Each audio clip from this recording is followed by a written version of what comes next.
Bismillahirrahmanirrahim. Assalamu alaikum student. In this lecture we are going to start a new chapter, that is chapter number 12, nutrition. So we know that living organism need energy to survive. Living organism के अंदर जितने भी chemical reactions हो रहे होते हैं उन reactions को कंटिन्यू रहने के लिए और इन टर्न सर्वाइव करने के लिए भी उन्हें एनर्जी की ज़रूरत होती है और साथ में रॉ मटेरियल की भी ज़रूरत होती है। तो वो प्रोसेस जिसके थ्रू ये एनर्जी और रॉ मटेरियल गेन करते हैं सर्वाइव करने के लिए और केमिकल रिएक्शंस को कंटिन्यू रखने के लिए, उस प्रोसेस को हम क्या कहते हैं? न्यूट्रिशन। जो डाइट वो लेते हैं या वो जो फूड जिस फूड का वो इनटेक करते हैं उसे हम क्या कहेंगे? न्यूट्रिशन कहेंगे। So the process of taking nutrients and assimilating and utilizing them is called nutrition. वो process जिसमें nutrients को गेन किया जाता है और देन एग्जामिलेट किया जाता है। एग्जामिलेशन का क्या मतलब है? इनको इनकॉर्पोरेट किया जाता है बॉडी के कंपोनेंट की फॉर्म में और देन इनको यूटिलाइज किया जाता है। यूटिलाइजेशन किसी तरह से भी हो सकती है, किसी और कंपाउंड की सिंथेसिस के लिए भी और देन एनर्जी गेन करने के लिए भी इनको यूटिलाइज किया जा सकता है। तो इस प्रोसेस को क्या कहेंगे? Nutrition. So we can define nutrition as the process of acquiring energy and material for cell metabolism. वो process जिसमें energy और raw material cell metabolism के लिए जो भी ज़रूरत होता है उसको gain किया जाता है, acquire किया जाता है, उसे हम nutrition कहते हैं। मेटाबॉलिज्म मीन जितने भी सेल के अंदर केमिकल रिएक्शंस हो रहे होते हैं, breaking and formation of molecule हो रही होती है, उन प्रोसेस को कंटिन्यू रखने के लिए और सेल को सर्वाइव करने के लिए एनर्जी और रॉ मटेरियल की ज़रूरत है। तो वो मटेरियल और एनर्जी जिस प्रोसेस के थ्रू गेन होती है वो न्यूट्रिशन है। और you can define as the nutrition as the conversion of food stuff into body stuff.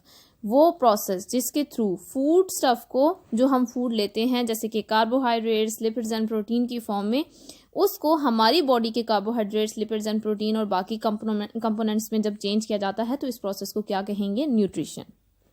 So needs for nutrition, why it is the need for nutrition, क्यों ज़रूरत होती है न्यूट्रिशन की? We know that all living organism need continuous supply of energy for working. जितने भी living organism हैं उनको काम करने के लिए और अपनी एक्टिविटीज़ को कंटिन्यू रखने के लिए एनर्जी की ज़रूरत होती है। सो ऑर्गेनिज्म रिक्वायर एंड एग्जामिलेट न्यूट्रिएंट्स। सो क्या करते हैं? ऑर्गेनिज्म गेन करते हैं न्यूट्रिएंट्स को और इनको देन एग्जामिलेट भी करते हैं, मीन अपनी बॉडी के अंदर इनको जिन न्यूट्रिएंट्स की ज़रूरत होती है उनमें कन्वर्ट करते हैं।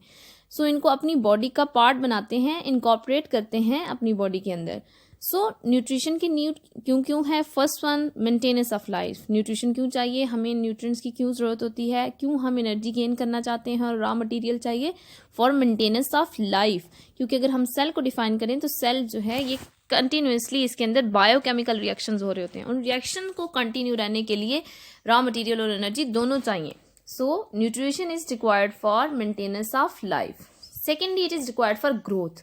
न्यू सेल्स बनाने के लिए और ग्रो करने के लिए रॉ मटेरियल की भी ज़रूरत होती है और एनर्जी के भी। और अगर ये रॉ मटेरियल और एनर्जी नहीं मिलेगी तो इन टर्न ग्रोथ नहीं हो सकती। So nutrition is also required for growth.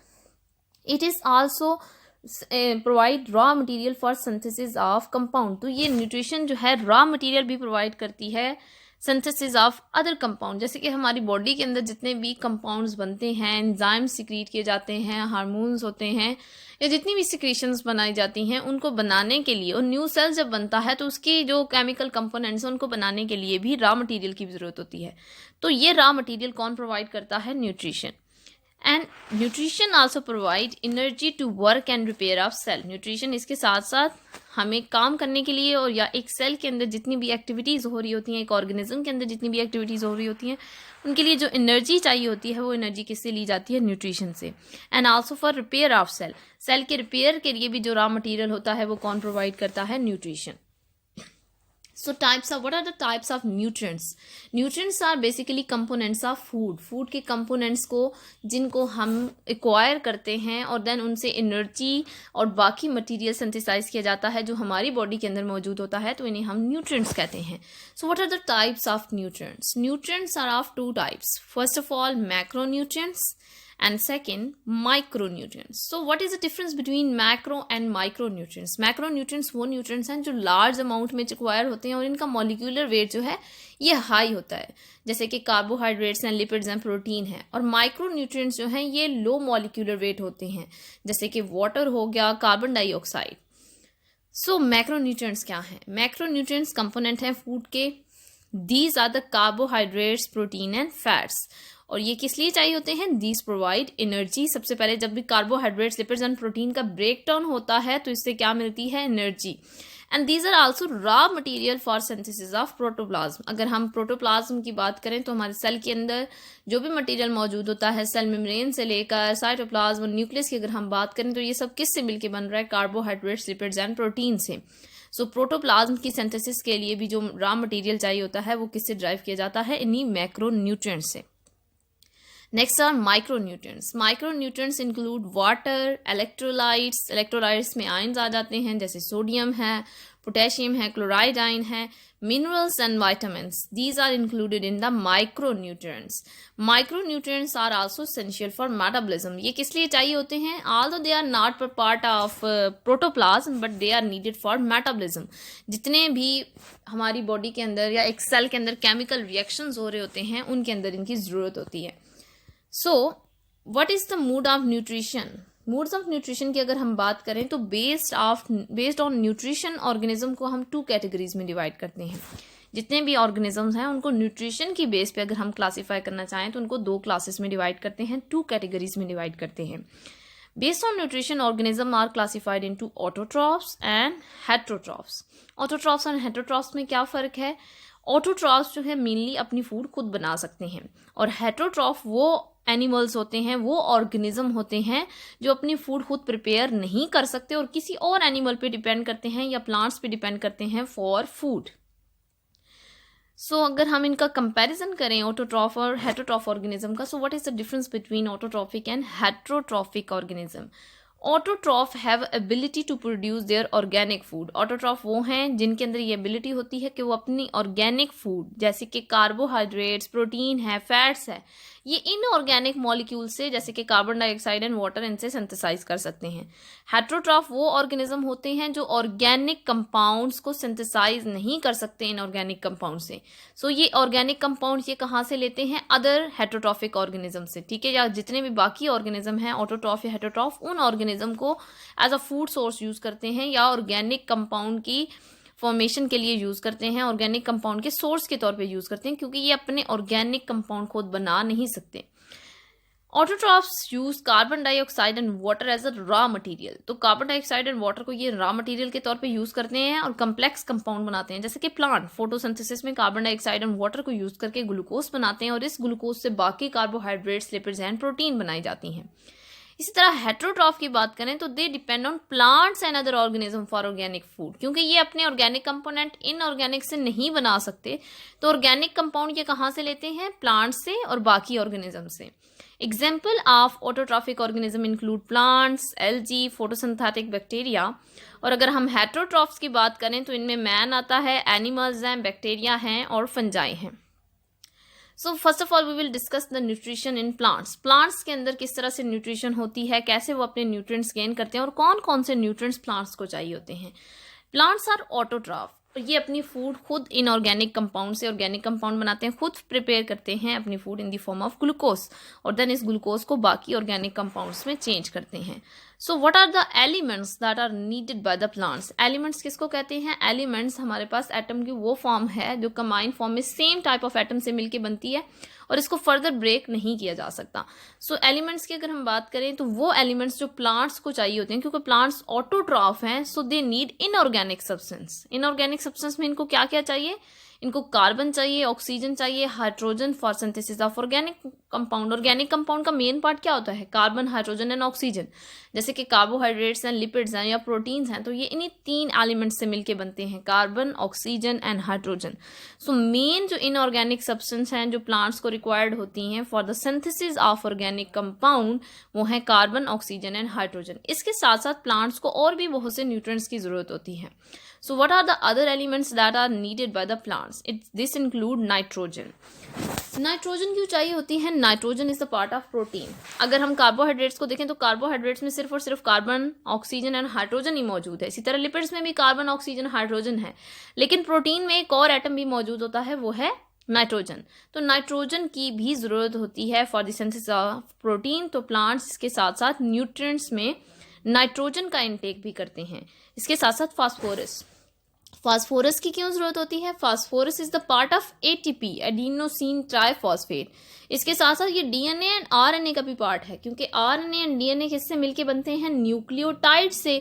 और न्यूक्लियोटाइड्स की अगर हम बात करें तो न्यूक्लियोटाइड्स का मेन पार्ट, न्यूक्लियोटाइड किस चीज़ से मिलके बनता है? राइबोस शुगर, साथ में इनके साथ नाइट्रोजन बेस होती है और एक फॉस्फेट ग्रुप होता है।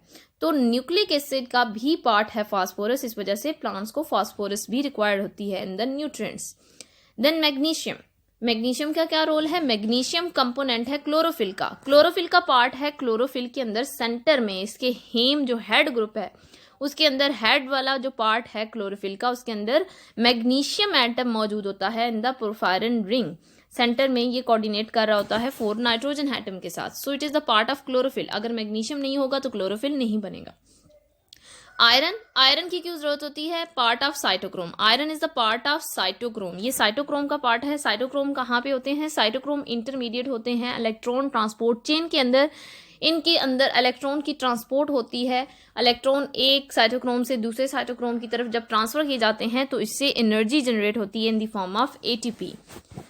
सो what are the common deficiency diseases? अगर ये न्यूट्रिएंट्स जो प्लांट्स को रिक्वायर्ड हैं या ये एलिमेंट्स जो प्लांट्स को चाहिए होते हैं बाकी ऑर्गेनिक कंपाउंड और बाकी सब्सटेंस की फॉर्मेशन के लिए, अगर ये न्यूट्रिएंट्स ना मिलें तो कौन सी डेफिशिएंसी डिजीजेस हो सकती हैं प्लांट्स के अंदर? सबसे पहले हम डिफिशिएंसी न्यूट्रिएंट्स की डेफिशिएंसी देखते हैं कि कौन सा न्यूट्रिएंट्स नहीं होगा और सिम्टम्स क्या होंगे। सो first of all nitrogen. Nitrogen अगर ना मिले प्लांट्स को, नाइट्रोजन की डेफिशिएंसी हो, क्योंकि प्लांट्स किससे लेते हैं नाइट्रोजन? सॉइल से। तो अगर सॉइल में नाइट्रोजन डेफिशिएंसी है तो इसका क्या रिजल्ट होगा? It will result in stunted growth.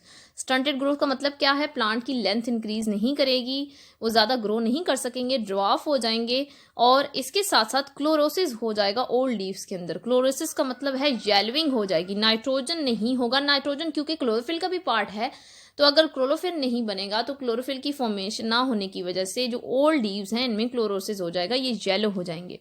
Next is phosphorus. अगर फास्फोरस डेफिशिएंसी हो जाए it will also cause stunted growth in roots. Phosphorus किसका पार्ट है? एटीपी का, इसके साथ साथ डीएनए का, न्यूक्लिक एसिड आरएनए डीएनए दोनों का पार्ट है। तो अगर फास्फोरस नहीं होगा तो प्लांट की ग्रोथ नहीं हो सकती। और मेनली ये किसके अंदर स्टंटेड ग्रोथ काज करता है? रूट्स के अंदर। रूट्स जो हैं वो ज़्यादा लॉन्ग ग्रो नहीं कर सकेंगी और शॉर्ट रूट्स होंगी। Then potassium. पोटेशियम की क्यों ज़रूरत होती है? पोटेशियम किस चीज़ पार्ट के तौर पे चाहिए? पोटेशियम मिनरल है, ये आपके पास इलेक्ट्रोलाइट का फंक्शन परफॉर्म करता है।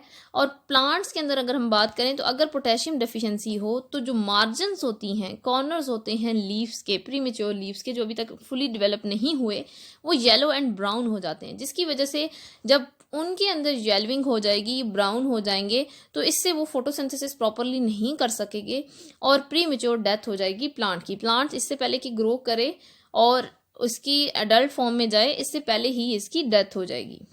Then magnesium. Magnesium is the part of chlorophyll. अगर मैग्नीशियम नहीं होगा तो क्लोरोफिल नहीं बन सकता और it will result in chlorosis. Last is iron. Iron की अगर हम बात करें तो आयरन जो है ये साइटोक्रोम का पार्ट है। अगर आयरन नहीं होगा तो साइटोक्रोम जो है इलेक्ट्रॉन ट्रांसपोर्ट चेन के अंदर इनका रोल है, साइटोक्रोम नहीं बनेंगे। साइटोक्रोम नहीं होंगे तो इंटन फोटोसिंथेसिस प्रॉपरली नहीं हो सकती, ना रेस्पिरेशन हो सकती है, क्योंकि दोनों का पार्ट है इलेक्ट्रॉन ट्रांसपोर्ट चेन। और इसकी वजह से then क्या होगा कि प्रॉपरली ग्रो नहीं कर सकेगा plant. So what is chlorosis? Chlorosis is a disease by which plant become unhealthy and yellow or pale color is appeared by the fall of chlorophyll। तो वो डिजीज जिसमें लॉस ऑफ क्लोरोफिल की वजह से plant yellow और पेल colour के हो जाते हैं, स्पेशली लीफ, इसे क्या कहा जाता है? Chlorosis. This is the yellowing of plant leaves due to loss of chlorophyll.